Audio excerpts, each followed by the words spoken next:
그런데 예전에도 한번 말씀드린 적이 있는데 디스커버리보다도 디펜더가 저는 승차감이 더 맞아요. 어쩌면 레인지로버보다도 저는 이 차가 더 맞습니다, 승차감이. 그래서 이 차는 탈 때마다 나는 좀 달라, 약간 그런 느낌이 있어요.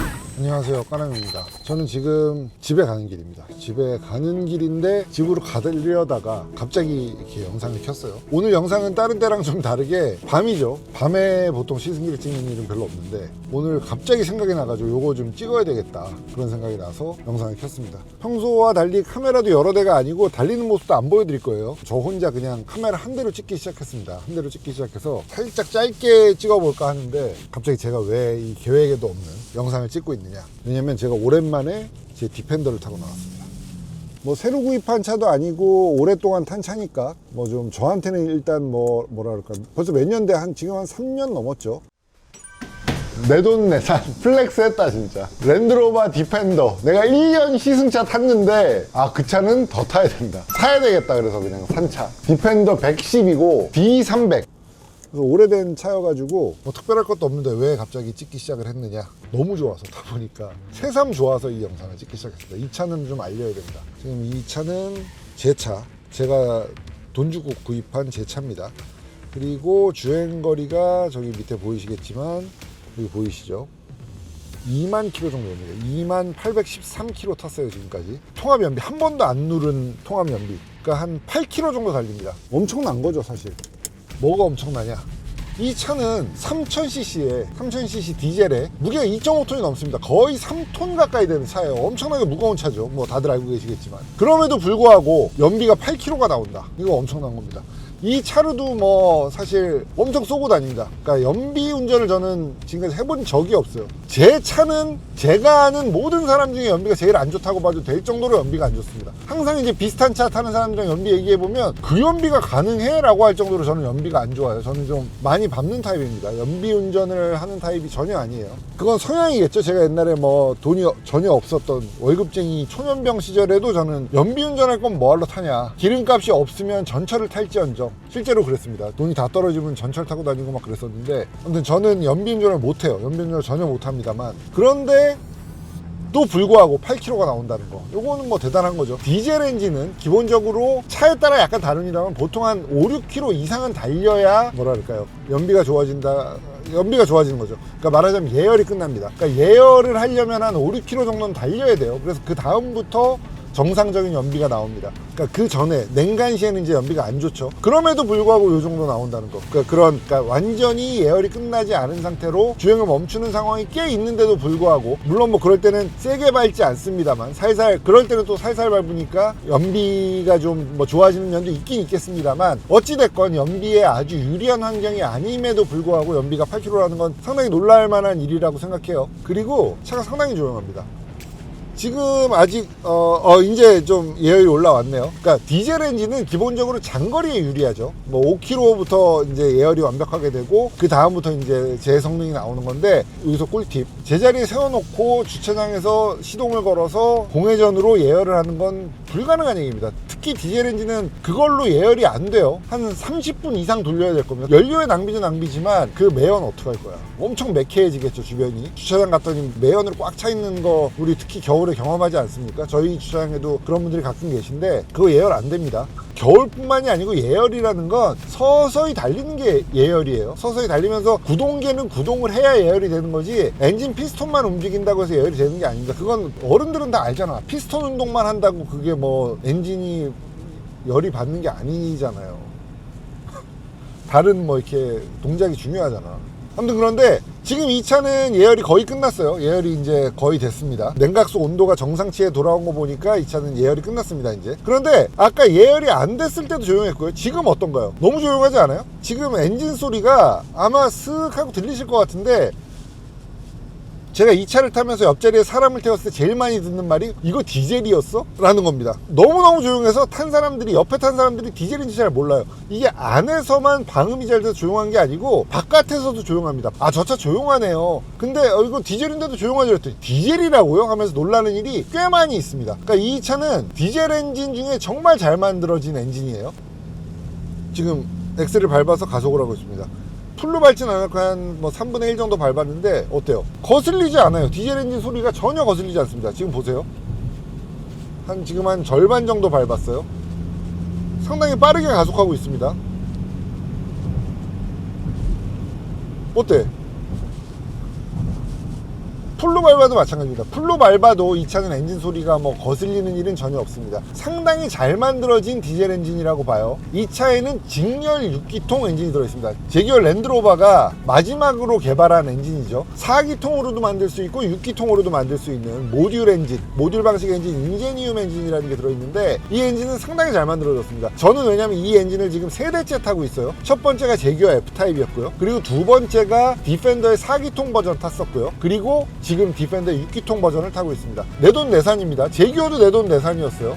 물론 디펜더가 처음 나왔을 때 1년간 탔던 4기통짜리 디펜더는 당시에 제기어 랜드로버 딜러로부터 제가 장기 시승차를 임대를 받아 탔었습니다. 근데 제가 1년 타봤는데 왜 이 차를 또 샀냐면 차가 너무 좋았어요. 그러니까 1년 타보고 장기 시승차를 반납하기는 좀 아까웠습니다. 이 차는 내 차로 타봐야겠다 라고 생각해서 이 6기통 차를 산 거죠. 아무튼 그 엔진에 뭐 초창기에는 어떤 이슈가 있다 뭐 그런 얘기도 많이 저도 뭐 인터넷에서 봤습니다. 그런데 그게 저는 제가 경험한 게 아니기 때문에 뭐 크게 와닿지는 않았고, 그리고 이슈가 없는 새로운 엔진이라는 건 사실 별로 없어요. 어떤 엔진이든지 어떤 이슈가 있죠. 명기로 불리는 엔진들도 고장은 납니다. 그런 엔진들이 고장 안 나고 수명이 뭐 진짜 100만 킬로까지 탈 수 있고 그러면 폐차된 차가 하나도 없어야 정상이겠죠. 엔진에 지금은 뭐랄까요, 황혼기라고 봐도 되겠죠. 전기차는 지금 이제 시작되는 여명기라고 할 수 있지만 엔진은 전기차에 밀려서 점차 사라지고 있는, 그래서 엔진을 완전히 새롭게 개발하는 브랜드들은 많지 않아요. 많지 않은 게 아니라 거의 없죠 지금. 그런데 인제니움 엔진은 전체 엔진 역사를 통틀었을 때 상당히 마지막에 개발된 엔진입니다. 지금 왜 엔진을 개발하지 싶을 정도로 늦게 개발된 엔진이에요. 그런데 엔진 만들기의 그 노하우들이 집약돼 있어서 그런지 저는 여러 가지 면에서 마음에 듭니다. 그러니까 요즘 나온, 그러니까 마지막 엔진들이 보통 예전에는 좋았는데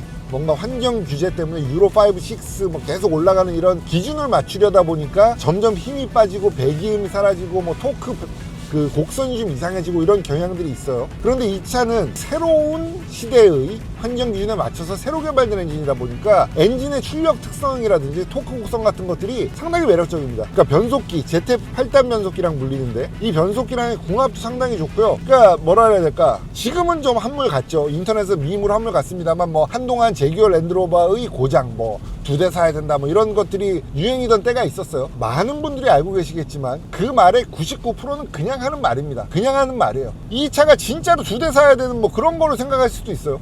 아닙니다. 왜냐면 그렇다면 고급차가 될 수 없어요. 그렇잖아요. 고급차라는 게 돈이 많은 부자들이 타는 차인데 그 사람들 시간 없잖아. 근데 진짜 고장이 너무너무 많아서 못할 것 같으면 이 차를 누가 사겠냐고. 그렇잖아요. 그러나 제기어 랜드로버는 전 세계에 잘 팔리고 있어요. 제기어 랜드로버가 부자들에게 예나 지금이나 인정받고 있는 이유가 뭐냐면 달리기 성능이 독보적이어서 그래요. 달리기 성능이라는 게 오프로드 주파성을 주로 얘기하는 경우가 많죠. 이 차도 디펜더도 오프로드 주파성 이야기하시는 분들이 많이 있는데 이 차의 가장 좋은 점은 승차감입니다. 레인지로버의 승차감은 다들 아시죠? 레인지로버는 명백하게도 롤스로이스와 S클래스의 경쟁 모델입니다. 롤스로이스 컬리너는 명백하게도 레인지로버가 만들어 놓은 시장을 노리고 있다라고 볼 수 있는 차예요. 사실 메르세데스 벤츠나 BMW나 GLS라든지 X7 같은 것들도 레인지로버 혹은 디스커버리의 시장을 노리고 들어간 차입니다만 약간 시장이 전 다르다고 봅니다. 그 레인지로버의 시장은 좀 뭐랄까요, 독보적이죠. 그런데 레인지로버라고 하면 또 뭐 고장 많고 뭐 그런, 그러니까 좀 민폐입니다. 그런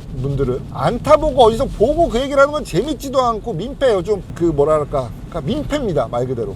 애가 뛰거나 공공장소에서 막 떠들면 부모님들이 이렇게 야, 얘 조용해, 공공장소에서 뛰는 거 아니야, 가르쳐 줘야 되잖아요. 그것처럼 그러니까 여러분들 모두를 말하는 게 아니고 그런 거 댓글 달았던 사람들, 가르쳐 주는 사람이 없으니까 계속 그러시는 거 같아서 그거 하지 마세요. 그거 그냥 상상입니다. 남들이 재미로 한번 했으면 그냥 그만해야지 계속 따라하는 거는 민폐라고. 내가 아는 사람이 그것도 하지 마. 그거 다 거짓말이야. 제발 부탁이니까 타는 사람한테 조언하지 마. 타는 사람한테 충고하지 마. 부모님한테 한번 물어봐. 제가 이 차를 타보지 않았는데 타고 계신 분한테 한마디 해도 될까요? 그럼 뭐라 그러겠어 부모님이.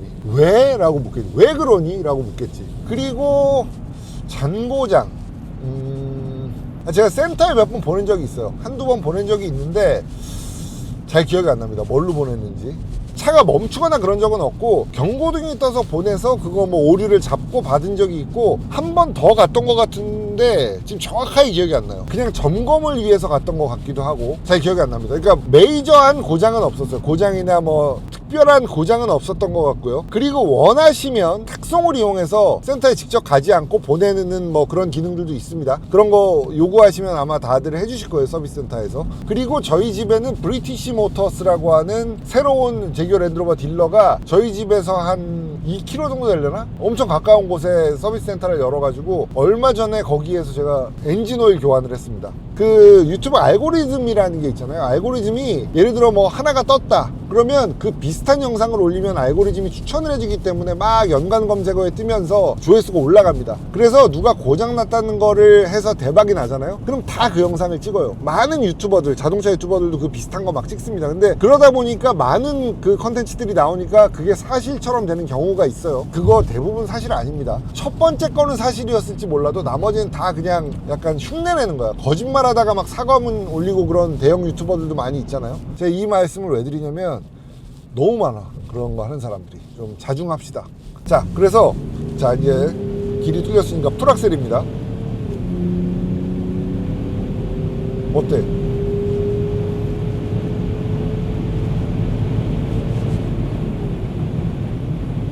엔진 소리 어떻습니까? 아, 요거는 웬만한 국산 휘발유 엔진보다 소리 좋죠. 정숙성을 얘기하고자 하는 건 아닙니다. 이 차가 정숙성이 뛰어난 차는 아니에요. 저는 오른쪽에 이제 가방이 달려있죠. 가방 때문에 이 소리가 특히 오른쪽 저 뒷자리에서 들으면 더 심하게 들립니다. 그러니까 정숙성이 아니고 소리의 퀄리티, 엔진 사운드가 너무너무 마음에 듭니다. 엔진 사운드 너무너무 마음에 들고, 요 지금 요 이렇게 가속할 때 요거 아, 이거는 요 가속감 그리고 브레이킹, 차체 무게 잘 못 느끼겠어요. 잘 안 느껴집니다. 지금 이 차의 경우는 차체 중심도 무척 높죠. 무척 높아가지고 2.5톤 이상 되는 차를, 거의 3톤에 가까운 차를 가지고 이 높은 위치에서 몰면 되게 휘청휘청하고 출렁출렁할 것 같은데 안 그렇습니다. 전혀 안 그래요. 유턴을 이렇게 해도 군더더기 없어요. 움직임에 군더더기가 전혀 없습니다. 지금 이 코너예요. 슥 굽는 코너인데 이런 길도 서스펜션 예술이야. 에어 서스펜션이 요거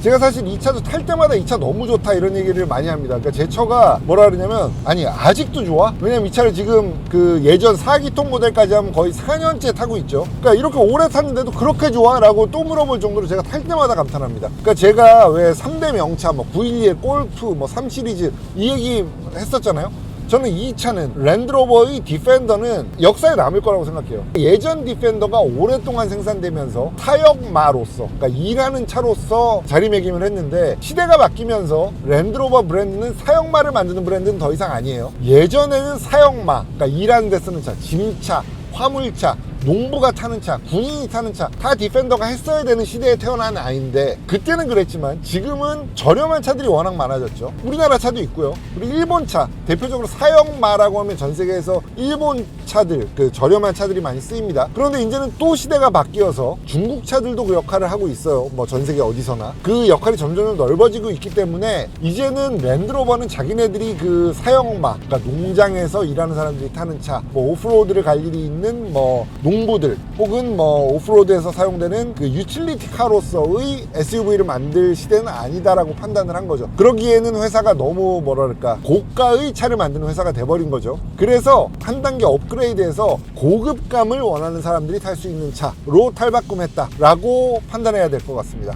그래서 그 니즈에 너무너무 잘 맞게 만들었어요. 디자인도 워낙 좋지만 승차감이 좋죠.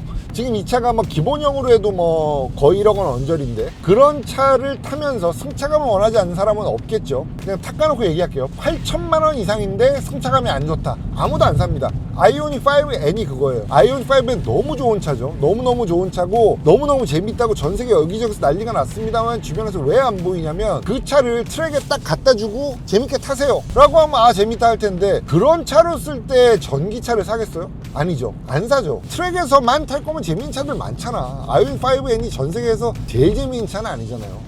그렇다면 평상시에 탈 때 승차감도 중요한데 그 차는 딱딱해. 딱딱하고 재미있는 차 만들긴 되게 쉬워요. 그 스포츠카 만들기의 첫 단계입니다. 딱딱한데 재밌는 차는. 지금 그 단계이기 때문에 안 팔리는 거예요. 그 차를 까고자 하는 게 아니고 자동차를 만들 때 오너들의 라이프 스타일을 파악하는 것은 중요하다는 거죠. 그러니까 디펜더를 사는 사람들, 레저를 즐기고요. 오프로드를 갈 필요성도 가끔은 있고, 그런데 가끔 있건 자주 있건 간에 그 사람들이 100% 확률로 온로드를 달린단 말이에요. 오프로드를 자주 달리기 때문에 온로드는 필요 없어 라는 사람이 어디 있습니까? 어디 있어요? 21세기에는 없죠. 옛날엔 있었지. 도로 포장 안 된 길이 많았으니까. 그런데 지금은 포장 안 된 길 찾기가 더 힘들어요. 전 세계 어딜 가나 포장도로가 거의 없는 곳, 뭐 아프리카라든지 뭐 그런 데가 있겠습니다만, 그런 데서는 이걸 사느니 토요타 랜드크루저를 사는 게 나을 거예요. 그렇기 때문에 우리 차는 온로드를 무조건 잘 달려야 돼 라는 거 당연히 파악하고 만든 겁니다. 이 차는 이 세상 최고의 승차감 머신 중에 하나인 레인지로버를 만드는 랜드로버 회사에서 만든 차입니다. 그러니까 당연히 승차감이 좋겠죠. 그런데 예전에도 한번 말씀드린 적이 있는데 디스커버리보다도 디펜더가 저는 승차감이 더 맞아요.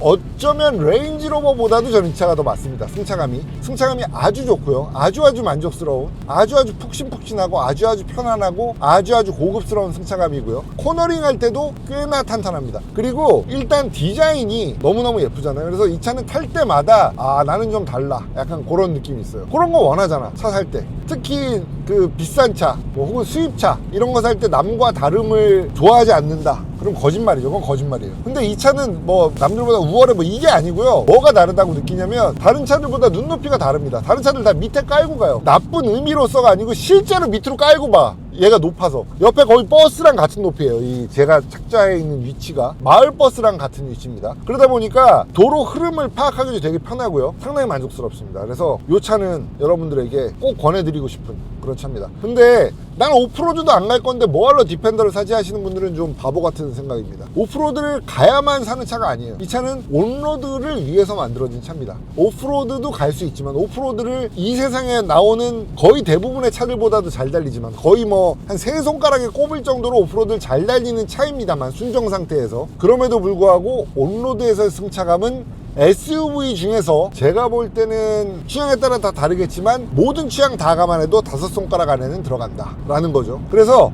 SUV를 원하신다면 이 차는 시승 한번 해보시기 바랍니다. 시승 한번 해보시면 이 차가 이렇게 편했나 라는 생각을 하실 거예요. 총평 가겠습니다. 제가 경험해본 바 좋은 SUV 타고 싶다, 승차감도 좋고 좀 터프하고 온로드도 좀 잘 달리고, 제가 온로드에서 잘 달린다고 얘기했으면 여러분들은 다 만족하실 겁니다. 봤잖아, 나 눈밭에서 운전하는 거. 근데 오프로드 장난 아니잖아 얘. 우리 스키 탈 때 이렇게 촥 이렇게 하는 것처럼 차로도 그냥 지금 촥 이렇게 들고 있는 거 아니겠습니까? 이거 재밌네. 마치 춤추듯이 움직입니다, 차가. 달리다가 적당한 데서 이렇게 딱 옆으로 가는 거 멈추고 샥 앞으로 가는 요 쾌감이 있네.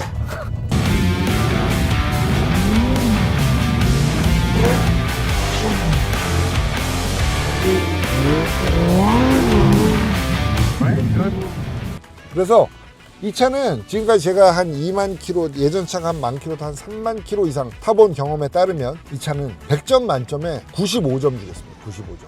5점 단점 뭐냐고? 단점은 없는데 그냥 100점은 아무한테나 주는 게 아니라, 근데 V8 엔진 나왔대. 디펜더 옥타 우리나라 출시되잖아. 옥타는 100점일 것 같은데.